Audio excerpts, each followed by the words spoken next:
Bem, então, bem-vindos ao curso de processamento de imagens do INPA. E, como eu falei, na aula de hoje nós vamos tratar de sinais, objetos de mídia e o uso de machine learning para aprender objetos de mídia através de sinais. E isso é importante porque são os conceitos fundamentais que a gente vai usar para, na verdade, ter modelos generativos para modelos de mídia, né, que vão sintetizar sinais, né? Então, eu vou dividir a aula em duas partes. Na primeira parte vai ser uma parte mais conceitual, apresentando essa teoria ligada com sinais e representação. E, na segunda parte, a gente vai falar um pouco, né, de teoria de Fourier e os operadores que vão ligar com operadores de convolução. A gente fala de filtros e operadores de convolução.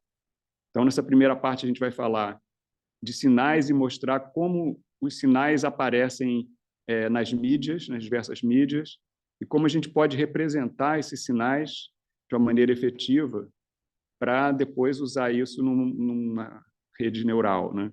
Então, a gente vai falar do processo de amostragem de sinais, reconstrução de sinais dentro dessa representação, e isso aí é tudo uma parte ligada com o processamento de imagens e teoria de sinais. E daí a gente vai passar para falar como isso aparece nas redes neurais. A gente vai falar do núcleo neural tangente, né, que relaciona sinais com redes neurais e com o processo de aprendizagem, né? E aí depois a gente vai mostrar como toda essa teoria e esses conceitos eles entram numa análise que é a análise que vai exatamente permitir a gente entender qualitativamente os operadores de convolução e como a gente controla o conteúdo de frequência que existe no sinal, né? Então, começando com essa primeira parte de sinais e mídia, a gente começa com um objeto de interesse para a gente, que são os objetos de mídia. Na verdade, é o que a gente usa, né, nas comunicações digitais, né, e se manifesta através de diversos tipos de mídia, né, que é desde fotos, sons, música, né, vídeos e cenas 3D, né, que você pode imaginar que já é uma representação que você pode manipular ela, né? E isso aparece muito na internet, etc., que são novas mídias, né? Então, essas mídias, na realidade, elas são caracterizadas, né, por diversos tipos de sinais. Quer dizer, a gente pode pensar que todas as mídias podem ser vistas como um sinal, né, de natureza diferente, dimensionalidade diferente. Então, a gente tem, por exemplo, um sinal de áudio, né, é um sinal de dimensão 1 que varia ao longo do tempo, né? Uma imagem, né, é um sinal bidimensional, que é um sinal estático dentro de um suporte geométrico, né, determinado, né? Então, você tem vídeos que são imagens que variam ao longo do tempo e tem exatamente essa natureza, onde você tem uma parte que é espacial e uma parte que é temporal, né? Depois você tem superfícies que você está interessado em analisar a geometria, né? E uma cena 3D é formada por diversas superfícies, e você pode ver a superfície como um tipo de sinal específico no espaço ambiente, né? E você tem volumes que são menos usados classicamente, mas estão aparecendo de uma maneira muito forte por duas razões. Um, porque volumes aparecem muito em imagem médica, você quer analisar o corpo humano, você tem os sinais de sensoriamento de tomografia computadorizada, ressonância magnética, etc. E também os campos neurais de radiância, né, que são as chamadas NERVs, né, onde você está analisando o volume como um todo, né? Então, um negócio importante para entender aqui é que esse objeto de mídia ele é representado por uma função, né? Essa função ela toma valores num domínio, né, que pode ser o domínio espacial ou temporal, né, e tem certos atributos que vão estar ligados com o tipo de mídia que a gente está trabalhando, né? Então, o que a gente quer, na verdade, é representar o objeto de mídia como um sinal através de uma função, né? E aí é importante entender a natureza dos sinais, entendendo primeiro, não, a dimensionalidade e o suporte geométrico desses sinais. Então, assim, se você for analisar, né, a natureza do sinal, como eu falei, você pode ter um sinal que ele é um sinal que está definido ao longo do tempo, né, como o sinal de áudio, né, ou pode ter um sinal que ele é definido num determinado espaço, um suporte geométrico, né? Então você tem uma imagem, um volume, ou algum objeto dentro de um espaço maior, né? Então, por exemplo, uma curva numa imagem, né? Ou uma superfície num espaço tridimensional, né? Então, desculpem, gente, aqui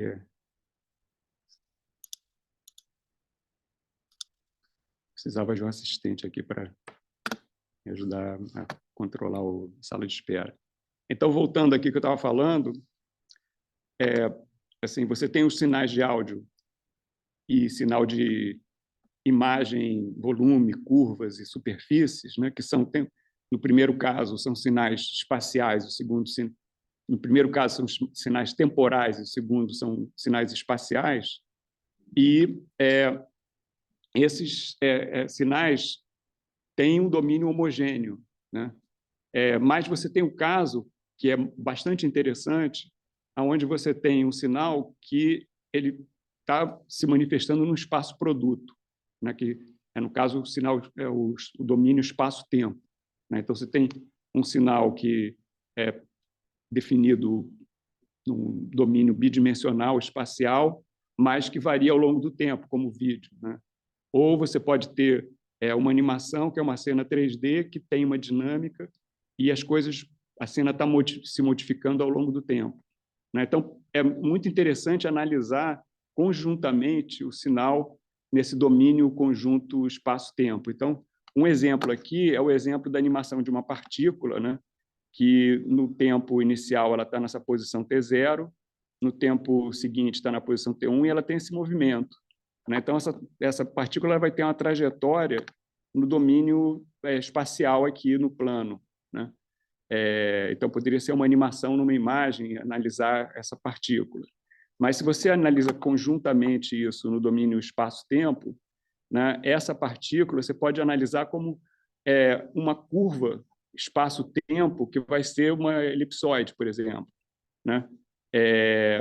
E daí você consegue analisar as propriedades estáticas, né, considerando o tempo como uma variável que está congelada ali, vamos dizer assim, né? Então, você pode analisar diversas propriedades em relação a isso, né? A gente vai ver que esse tipo de análise você pode ver a derivada ao longo do tempo dessa curva, mas, ao mesmo tempo, considerar, né, que é uma curva que está nesse domínio espaço-tempo, e dá para fazer muita coisa interessante aí, principalmente para explorar a coerência, né, uma coerência temporal que a maioria dos sinais que ocorrem no tempo tem, né? Então, a análise da natureza dos sinais é muito importante, e, em seguida, a gente tem, né, pensando aqui, né, em representar o sinal, né? Quer dizer, uma vez que a gente tem o sinal como uma função, a gente quer representar essa função, e, para pensar nisso, né, a gente tem que lembrar o seguinte: o sinal, no mundo físico, é uma entidade, um fenômeno contínuo, em geral, né? Os objetos que a gente está querendo modelar, né? Por exemplo, um som, né? Um campo de radiância que cria uma imagem, né? Uma cena que está em movimento, são fenômenos contínuos que a gente quer ter um modelo matemático através de uma função, e essa função vai estar no espaço de funções, uma função contínua. Mas a gente quer trabalhar, ao mesmo tempo, com uma representação da função discreta que a gente possa representar no computador e manipular, e, inclusive, aprender essa representação usando uma rede neural, né? E aí você tem a teoria de representação, que ela exatamente vai fazer a ligação entre o modelo matemático contínuo de um sinal físico, né, e a representação discreta que a gente vai usar computacionalmente, né? E, nesse sentido, a gente pode pensar numa função que ela, na verdade, é representada a partir de elementos básicos, né? Então, no caso aqui, esses elementos EJ, né, E essa função é representada através de uma combinação desses elementos, né? E a representação em si, na verdade, são os coeficientes que vão ser usados para fazer essa combinação. Então, a gente tem um processo de representação e de reconstrução. Quer dizer, dado uma função, você tem um operador de representação que vai criar essa sequência aqui de coeficientes FJ, que é a própria representação, e que permite trabalhar com a função de maneira contínua através da representação, né, reconstruída com esses elementos dessa combinação linear, né? E nota que aqui, dependendo do caso, você tem uma representação exata de uma função contínua, se ela estiver no espaço de funções apropriado, né? Isso é uma coisa que a gente vai explorar muito nessa coisa da teoria de sinais. E aí, para analisar as representações, a gente tem vários esquemas de representação. E a primeira coisa que é importante a gente estudar aqui é as representações e diferenciar, estudar as representações que são independentes dos dados e dependentes dos dados. Então, classicamente, né, você tem as representações por uma base, né, que é um conjunto, né, de funções, né, que gera o espaço e é um conjunto ortonormal completo, né? E isso dá uma representação muito poderosa, porque dá uma representação única, né? Quer dizer, quando você tem uma função no espaço geral de funções e tem um subespaço gerado por uma base, quando você projeta essa função no espaço, né, nesse subespaço dado pela base, você tem uma representação que é única, né? Você pode fazer uma projeção ortogonal, né, e isso vai gerar aqueles coeficientes e isso é uma representação única, né? Isso tem essa vantagem, mas assim, como a representação muito poderosa, ela tem essa rigidez, né? São assim, você achar as bases que atendem ao que você quer é uma coisa que assim, tem muitas restrições, e se você quer ter mais flexibilidade, você pode ter representações que são dadas por chamado quadros, né, frames, que você tem uma coleção de elementos básicos que não é linearmente independente, né? Então, você tem uma certa redundância aí que você pode explorar na representação e usar isso por diversas finalidades ligadas com a sua aplicação, né? E você tem um caso intermediário que eu vou falar depois, que é o caso de você ter a representação por bases que são bi-ortogonais, né? Então, você tem a base dual e a base primal, que permite assim, você ter uma gama maior de escolhas, né, para a representação, né? E vai ser o caso que a gente vai discutir aqui um pouco mais para frente na aula, né? Então, essas representações que são independentes dos dados, na verdade, não tem, assim, uma vez que você define a representação, fica muito direto, né, o uso dela. Quer dizer, você tem um sinal, é uma função, você vai projetar essa função na base, você tem a representação e você depois tem uma maneira de fazer a reconstrução e você opera com isso, né? Agora, um caso que é muito importante, vai estar muito ligado à parte de aprendizagem de máquina, é que você vai querer representações que são dependentes dos dados. Quer dizer, você precisa analisar os dados e ter uma espécie de um dicionário, que desse dicionário você vai escolher quais são os elementos do dicionário que são adaptados àquela função e você vai escolher de uma certa maneira para um propósito ligado a uma aplicação. Então, isso precisa de uma análise de dados e a coisa típica que é feita em aprendizagem de máquina, né?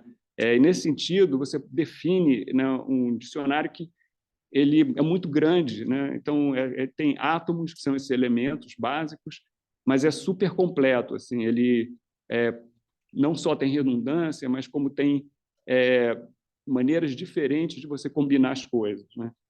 E aí, com isso, você, pelo processo de aprendizagem, você pode adaptar, né, a representação àquele dado específico, né? Então, a gente vai trabalhar com todas essas coisas mais ou menos ao mesmo tempo, né, em casos diferentes, né?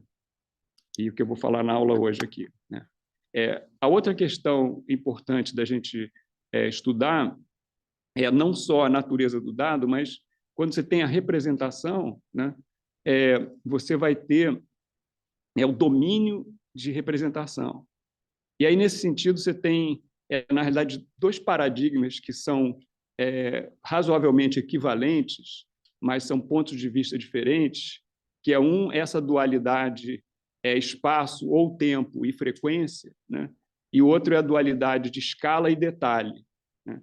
Então, essa dualidade espaço-frequência ou tempo-frequência, normalmente o sinal no mundo físico ele se dá no domínio espacial ou no domínio temporal, né? Mas você quer analisar as variações do sinal. E para analisar as variações do sinal, você vai querer analisar o conteúdo de frequência do sinal. E a gente vai ver, através da teoria de Fourier, que tem uma equivalência, né, entre o espaço, o domínio espacial e o domínio espectral, onde você analisa as frequências. E a gente vai trabalhar muito com isso para poder exatamente explorar uma série de propriedades das representações, né, e entender, né, como você vai trabalhar com representações através dos coeficientes que têm um significado, né, em relação a propriedades que a gente está interessado, certas frequências ou coisas assim, né?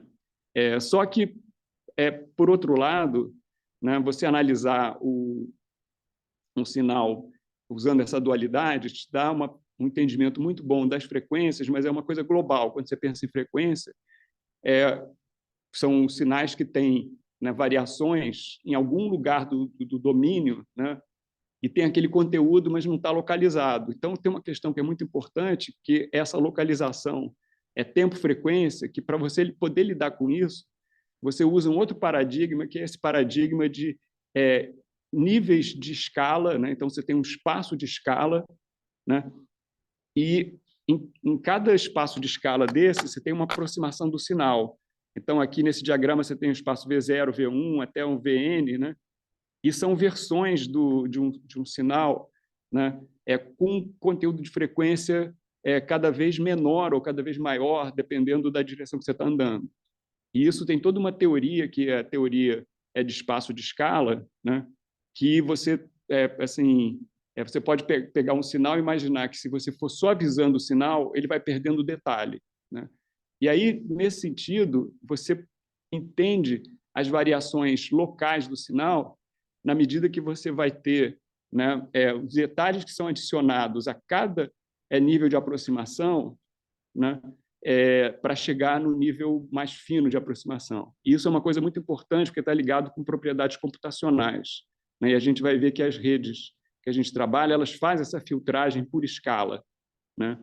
E aí tem uma relação entre detalhe e frequência, porque a cada nível de detalhe está confinado a uma certa frequência. Então, você sabe, né, que, assim, à medida que você vai andando na escala, você vai botando frequências. Então, você tem um controle disso e relaciona exatamente esses dois paradigmas, né, de espaço-frequência e de escala-detalhe. E a gente vai trabalhar também muito com isso, né, em todo o curso, na verdade, principalmente nessa aula aqui, né?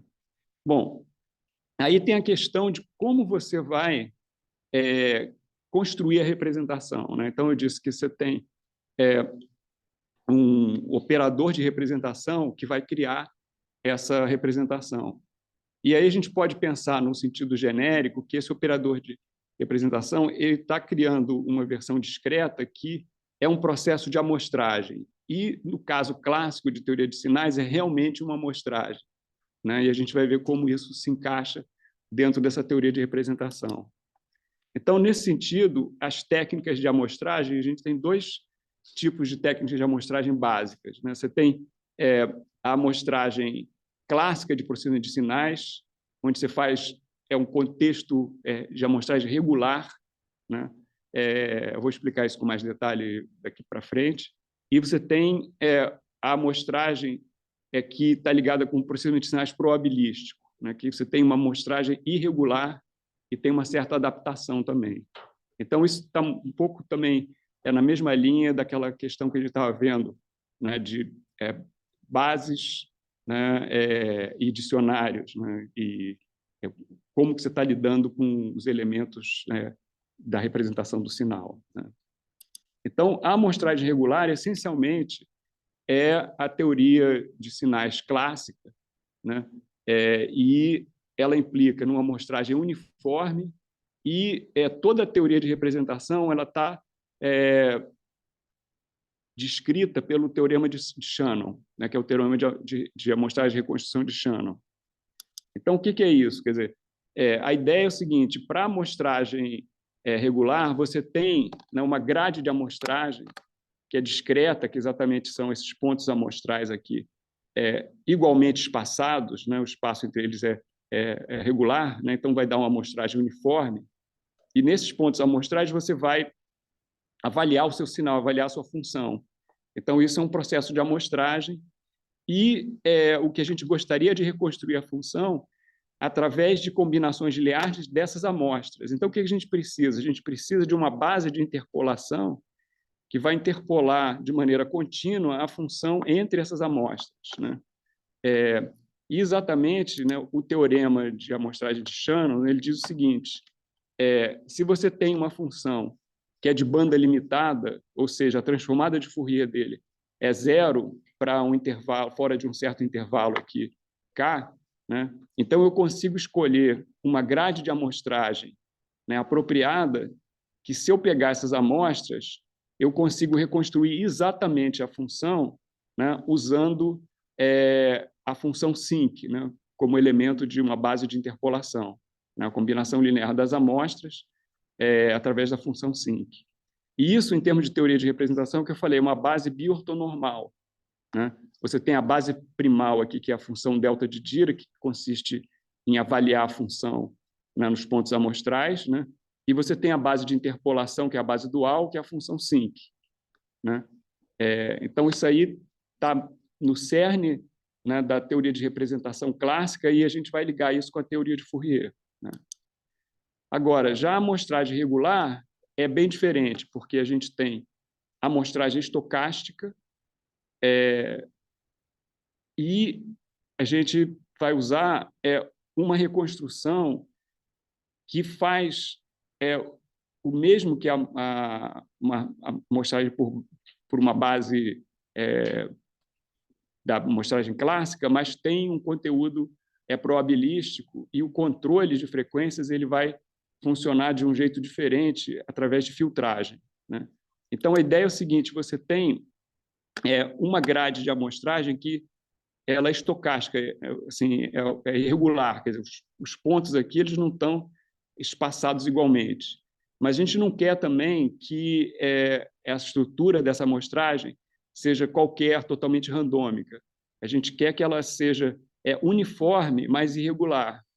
Então, a gente quer coisas como essa amostragem de disco de Poisson, que tem uma garantia de que os pontos estão separados, né, por uma certa distância, que é o raio do disco de Poisson, né? Você nota a diferença entre uma amostragem totalmente randômica e a amostragem de disco de Poisson, né? Você sente muito mais uniformidade aqui do que aqui, né? Obviamente, a teoria ela dá conta de amostragens irregulares desse tipo, mas você tem uma qualidade pior quando você vai analisar isso, né, no domínio de Fourier, considerando, né, em termos de funções probabilísticas, né? Então, isso se estende para qualquer domínio, né? A gente está pegando aqui o domínio de dimensão 1, domínio de dimensão 2 ou dimensão 3 e assim por diante, né?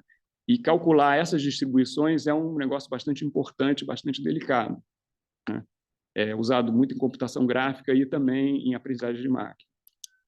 E aí, para fazer a reconstrução, o que acontece é que a gente vai querer essa mesma ideia de você, a partir de amostras regulares, reconstruir o sinal a partir de uma média ponderada, né, dos valores que você está calculando, né?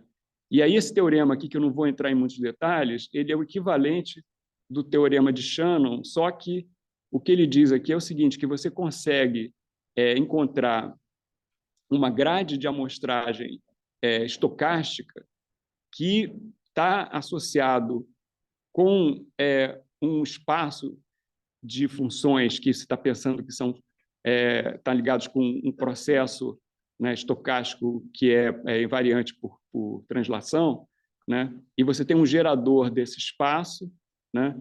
E você vai ter um núcleo de reprodução, que é esse núcleo aqui, que na hora que você faz a amostragem usando essa sequência irregular, né, você tirando uma média ponderada desses valores, você vai ter o que seria o valor esperado da reconstrução e dado por isso aqui. E à medida que você vai colocando mais amostras, você vai tendo uma aproximação melhor do seu sinal, né? Vai convergir para esse valor esperado correto, né, no limite. Então, aqui você tem, né, uma sequência onde você vai botando mais amostras e você vendo que a qualidade está melhorando, né? E exatamente isso diminui a variância e você chega, né, numa reconstrução melhor, né? E aí, nesse sentido, quer dizer, isso aqui, de uma certa maneira, permite você controlar as frequências baseado, né, nas médias que você está tirando e o número de amostras que você está tirando, dependendo de como você faz essas amostras, né?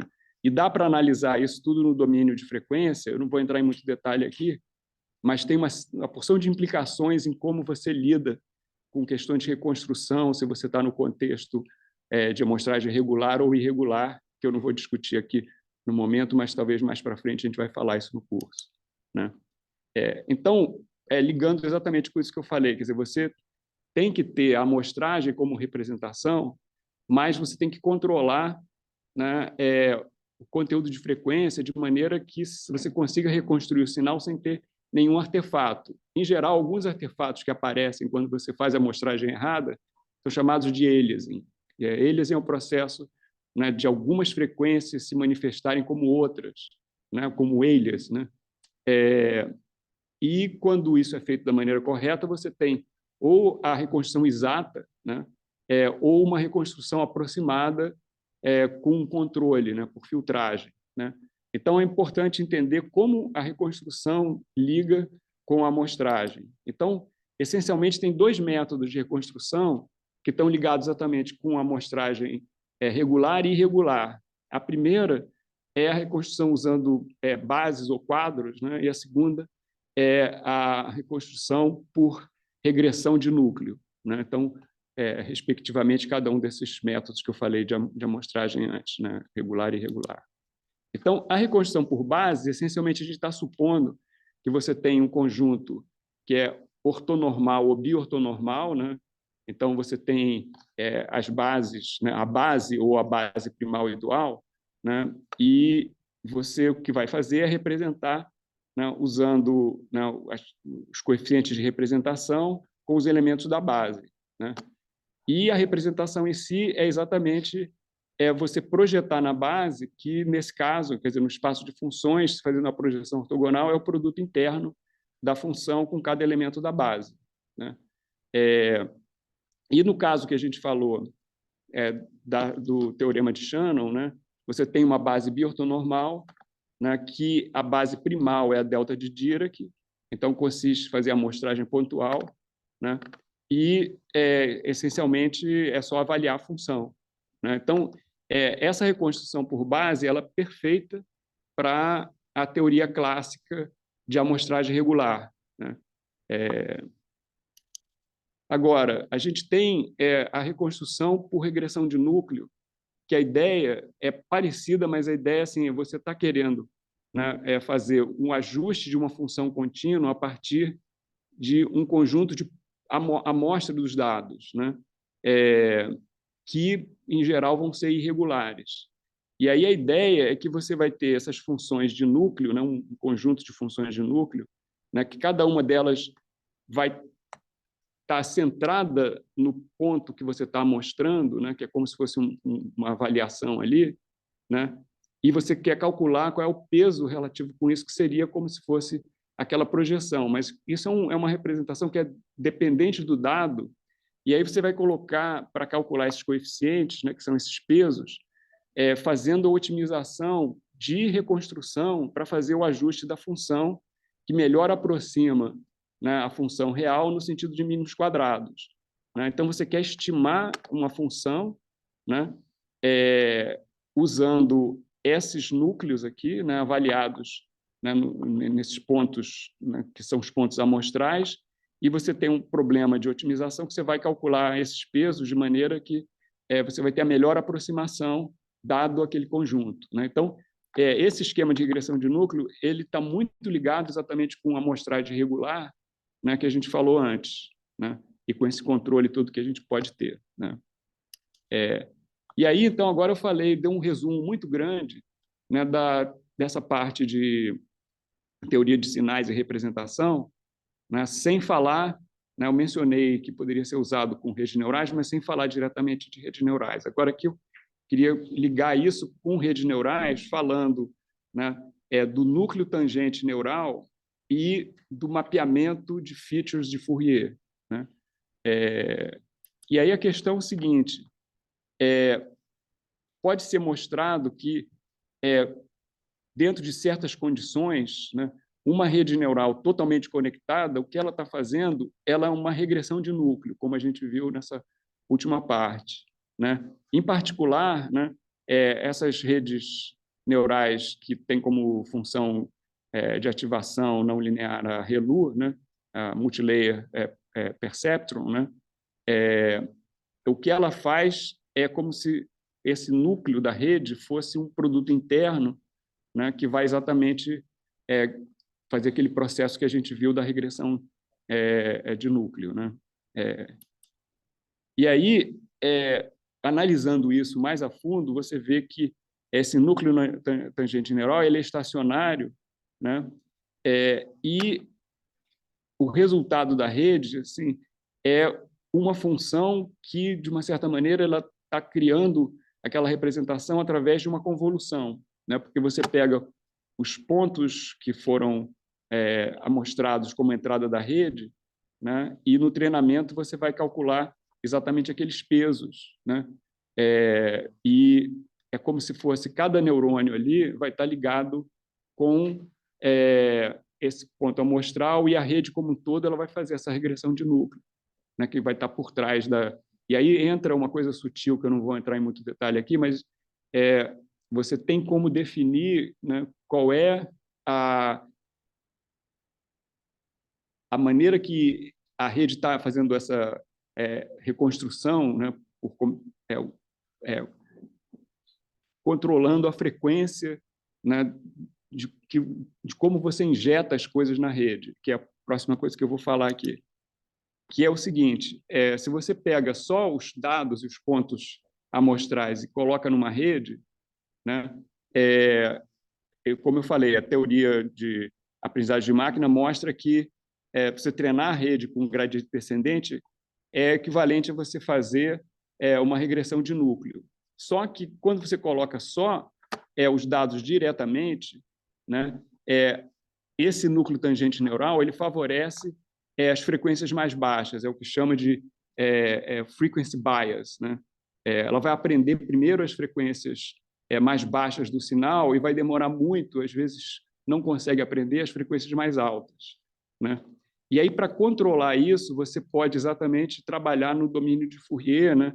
Usando exatamente esse mapeamento de features de Fourier, que ele vai mudar o núcleo, né? A função de núcleo, né? Usar o que está representada pelo núcleo tangente neural, para você poder representar frequências mais altas. Então, como se você conseguisse injetar ali no processo, né, um controle de frequências, né, que assim não está ligado diretamente ao número de amostras que você tem, mas está ligado a como é feita o aprendizado com essas funções de núcleo, né?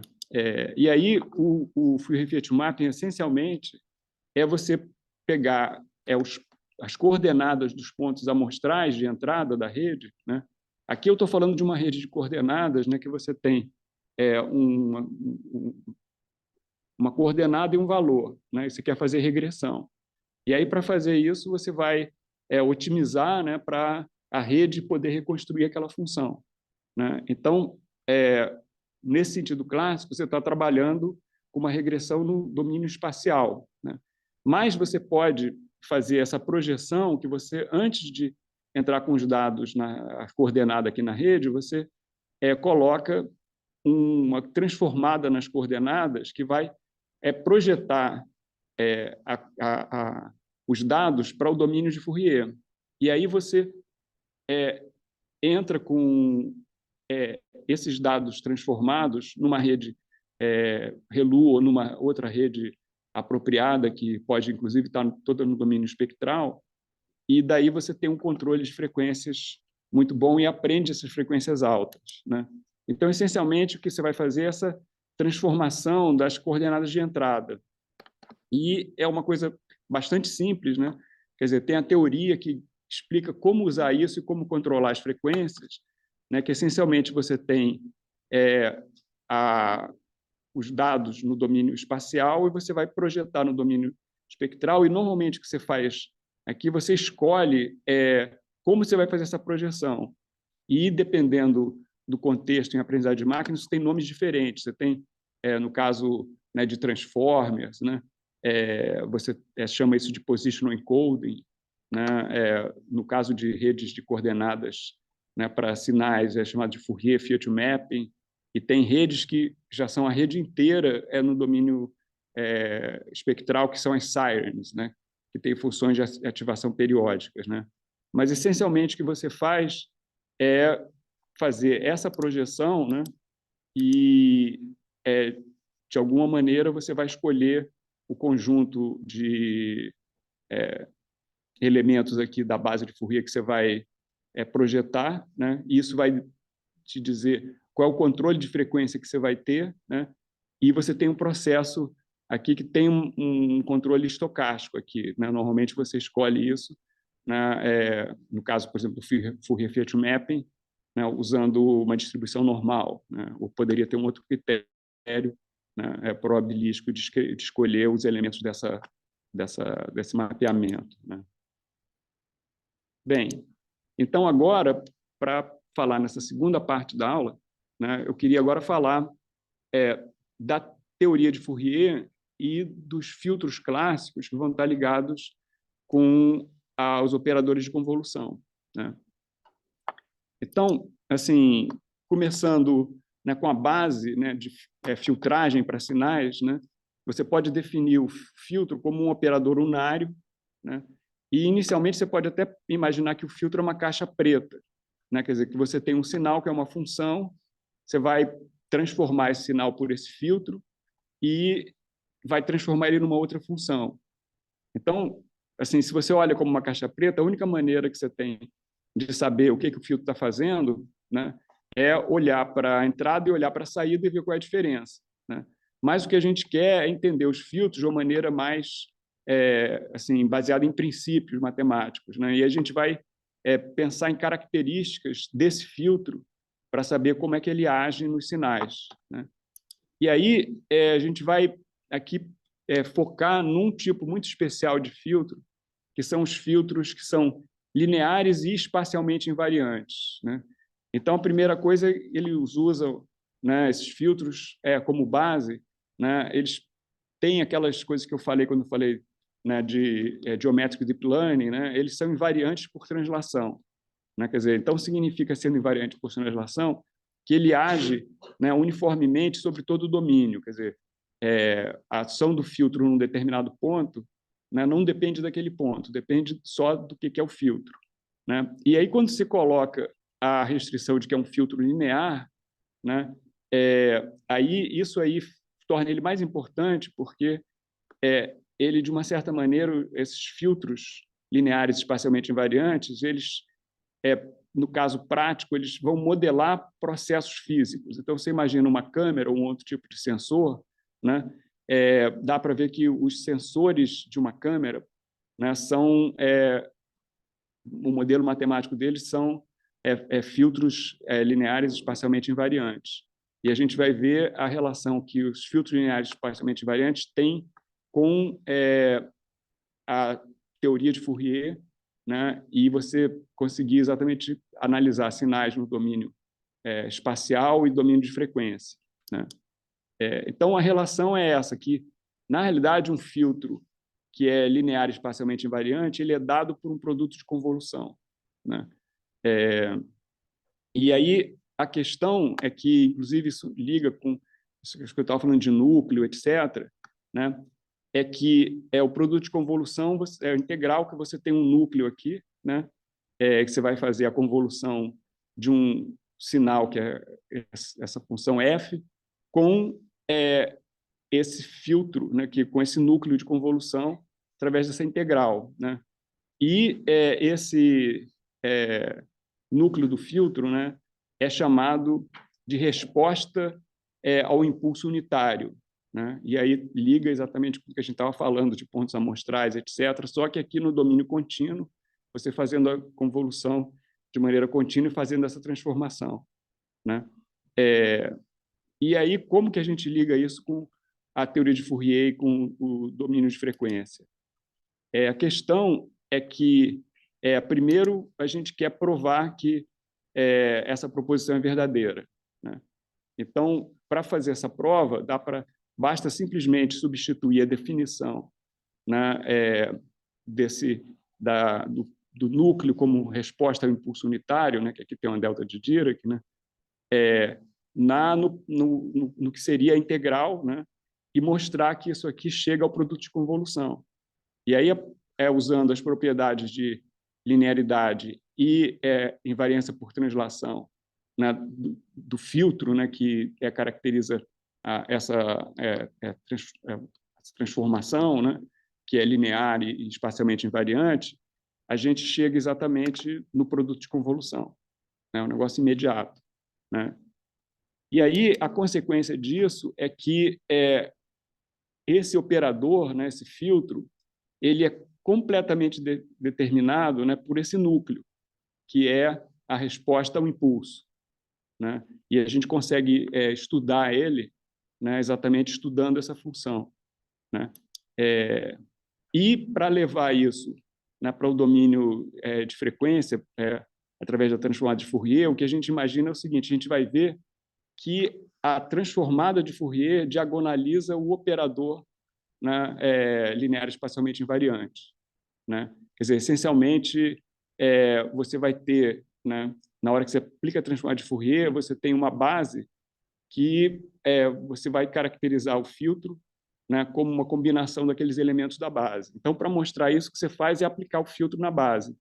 Então, você tem aqui, né, o núcleo do filtro, né, que é a função de espalhamento pontual, né, aplicada aos elementos da base de Fourier, né?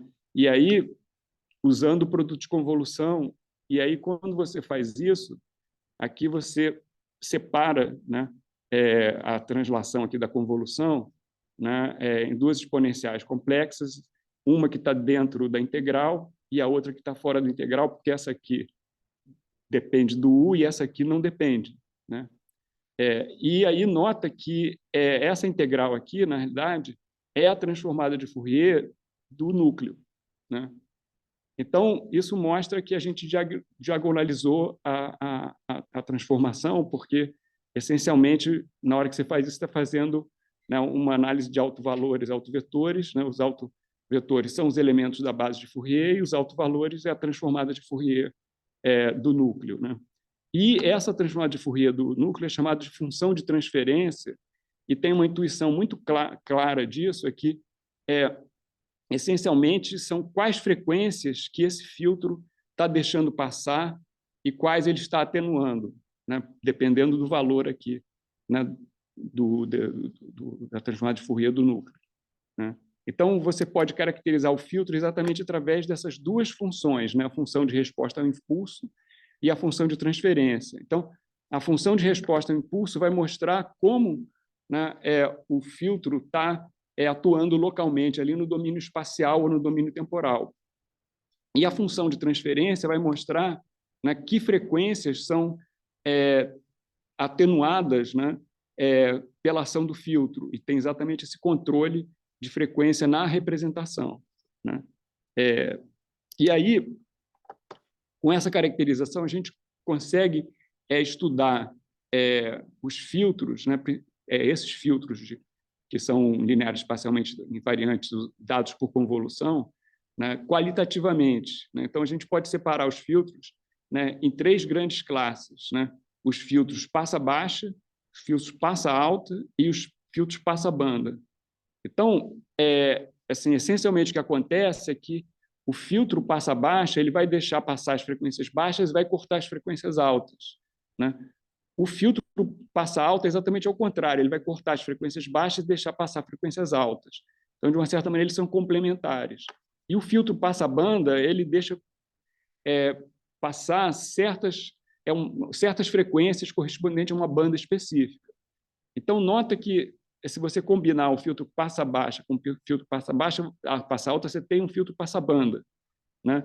E esses filtros, eles, de uma certa maneira, formam uma teoria geral, porque lembra que eu falei de espaços de escala e espaços de detalhe, né?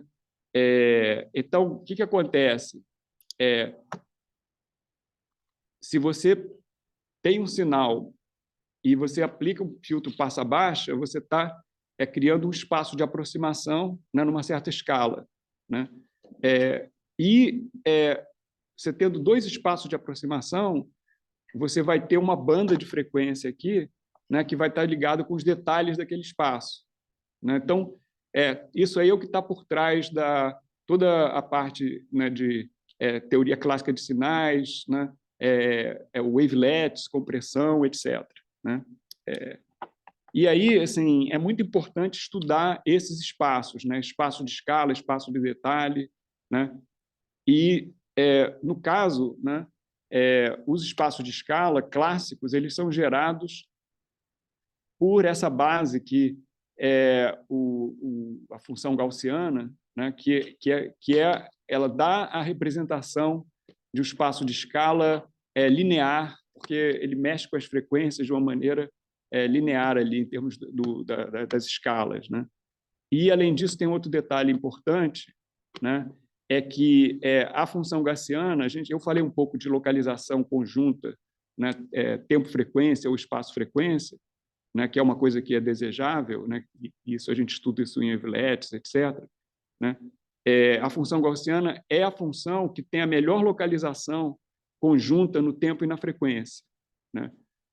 Isso até é mostrado diretamente porque a transformada de Fourier da gaussiana é a própria gaussiana, né? Então, tem todo um estudo aí, tem toda uma área de matemática que é a área, né, de espaço de escala, e a gente vai usar isso bastante, né, tanto nas redes neurais quanto, né, no controle, né, da geração de sinais, né?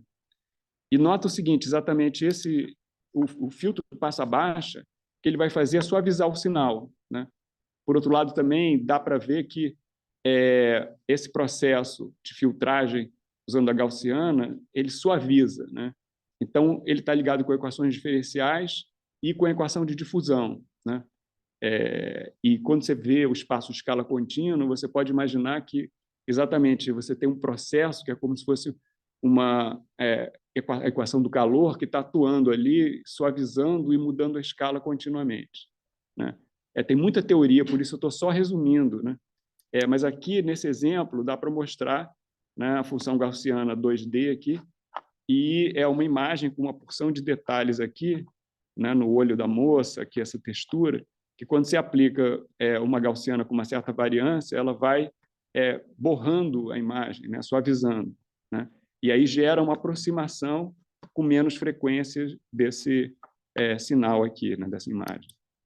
Já o Laplaciano é o contrário. Opa!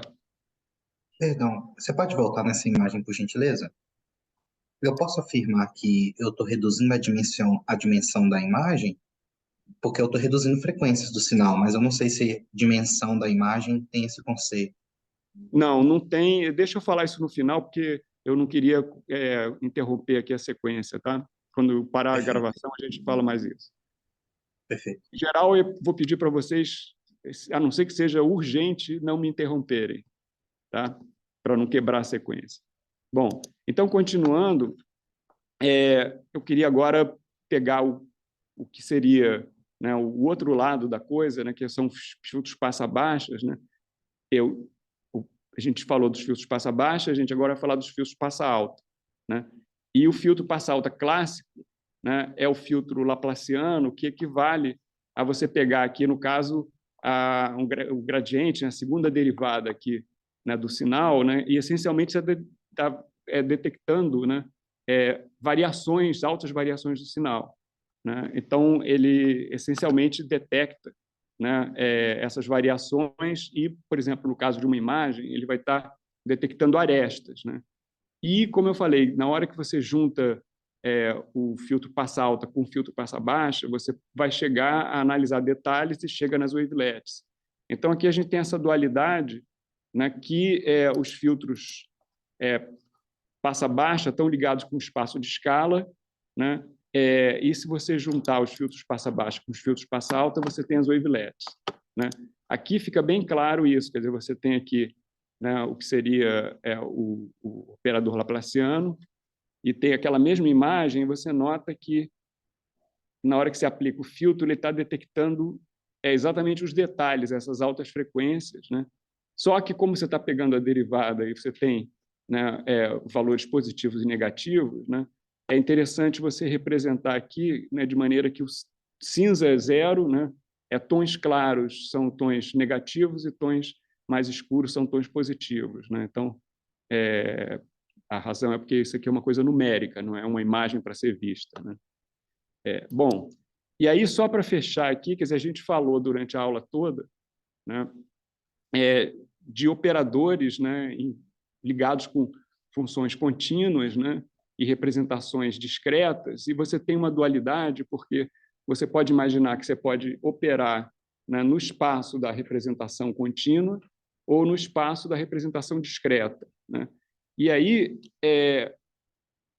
se as coisas são feitas da maneira certa, você pode, na verdade, aplicar os filtros, né, não na função em si, mas aplicar na representação, né? Então, como a gente falou no começo da aula, você tem uma representação que é dada por amostras da função e você vai aplicar o filtro nessas amostras da função, nos valores da amostra da função, né? E isso é o que é feito, né, nas redes neurais e na parte toda clássica de processamento de sinais digitais. Então, assim, o filtro ele deixa de ser uma função contínua, o núcleo do filtro, né, de ser uma função contínua, e você vai representar ele, né, por coeficientes aqui que você tem, né, essa máscara aqui, que exatamente seria o suporte do núcleo do filtro, né, e, essencialmente, o filtro, aquela convolução, vai ser, na verdade, a combinação linear aqui dentro dos elementos aqui dessa vizinhança, né?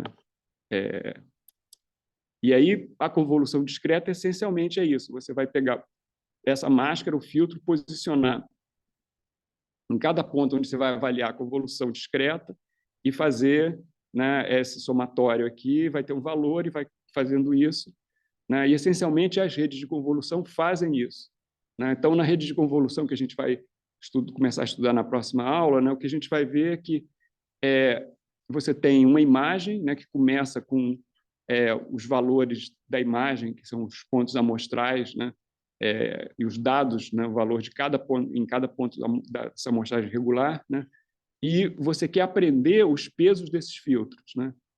Então, você vai fazer, né, todo o processo forward e backward, né, para otimizar uma certa função, para aprender diversos tipos de filtro que vão analisar coisas na imagem, né? Tem uma série de detalhes assim que eu não vou falar aqui, mas, por exemplo, nota que aqui você tem a borda, né? Então, quando você vai fazer a filtragem, que você está avaliando os elementos da borda, você tem que pensar, né, como que você vai calcular esses elementos aqui que não fazem parte da imagem. E, em geral, né, você estende a imagem para o plano todo, né? O sinal para o plano todo por alguma estratégia. Você pode imaginar que aquela imagem é uma função que está no espaço de funções periódicas, né? E você periodiciza a imagem, por exemplo, né, repetindo ela ou fazendo reflexões, né? Tem sempre alguma maneira de fazer esses cálculos, e são detalhes de implementação que, né, a gente não vai discutir aqui, né? Bom, então, com isso, eu queria fechar a aula, né? E vou desligar aqui a gravação e a gente pode